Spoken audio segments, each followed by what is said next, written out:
নমস্কার সবাইকে। আজ 20শে ডিসেম্বর 2025। আজ আমরা তেলেঙ্গানা নির্মল থেকে জব্বলপুর মধ্যপ্রদেশের দিকে এগোচ্ছি। আপনারা সবাই সঙ্গে থাকবেন। আবার অচেনা পথের ডাক, জানতাম না সামনে কি আছে, শুধু জানতাম যাত্রাটাই হবে আমাদের গল্প।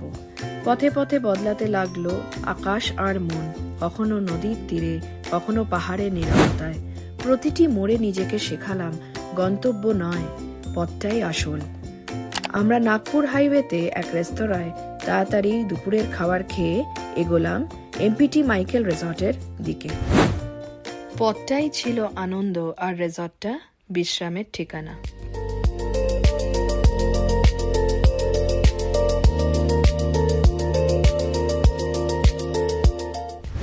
মধ্যপ্রদেশে পর্যটক বিভাগের এমপিটি মাইকেল রিসর্ট জব্বলপুরে প্রকৃতির কোলে এক অনন্য শান্তির ঠিকানা। সবুজে ঘেরা এই রিসর্ট পা রাখলে মন ভরে যায় প্রশান্তিতে। চারিপাশে নির্মল বাতাস, গাছপালার ছায়া আর নীরব পরিবেশ সব মিলিয়ে এক অপূর্ব স্বস্তি এনে দেয়।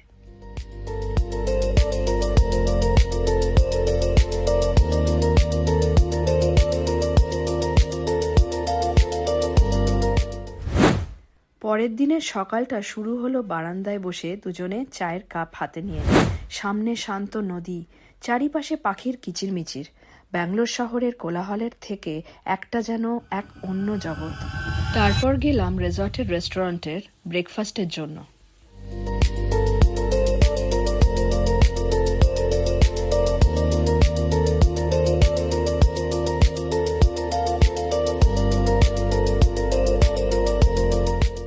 আমরা ব্রেকফাস্টের পরে দিনের অন্যতম সেরা 45 মিনিটের নর্মদা নদীর ক্রুজ রাইডের দিকে এগোলাম। এই রিসর্ট যেহেতু নর্মদা নদীর তীরে অবস্থিত, তাই এই ক্রুজ রাইডটা সম্পূর্ণভাবে রিসর্টের কর্তৃপক্ষের মাধ্যমে করা হয়। এই ক্রুজে ঢুকে প্রথমেই চোখে পড়া পরিচ্ছন্ন আর সুসজ্জিত একটা কেবিন। চারিপাশে বড় বড় কাঁচের জানলা দিয়ে প্রকৃতির দৃশ্য স্পষ্ট দেখা যায়।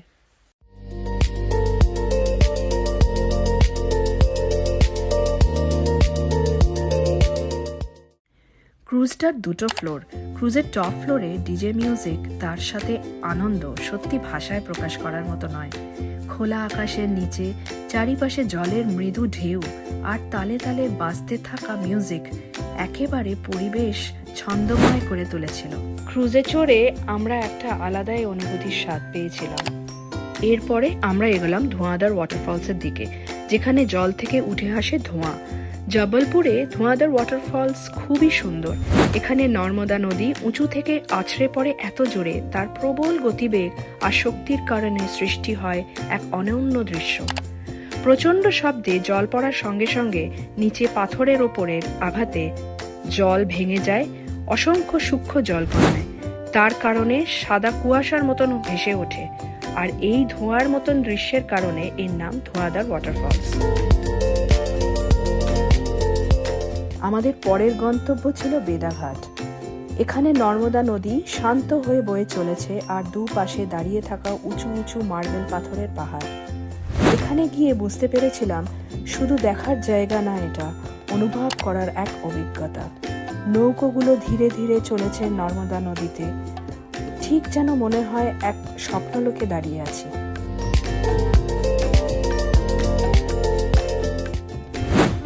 বেদাঘাট ঘোরার শেষে আমরা রিসর্টে ফিরে এসেছিলাম।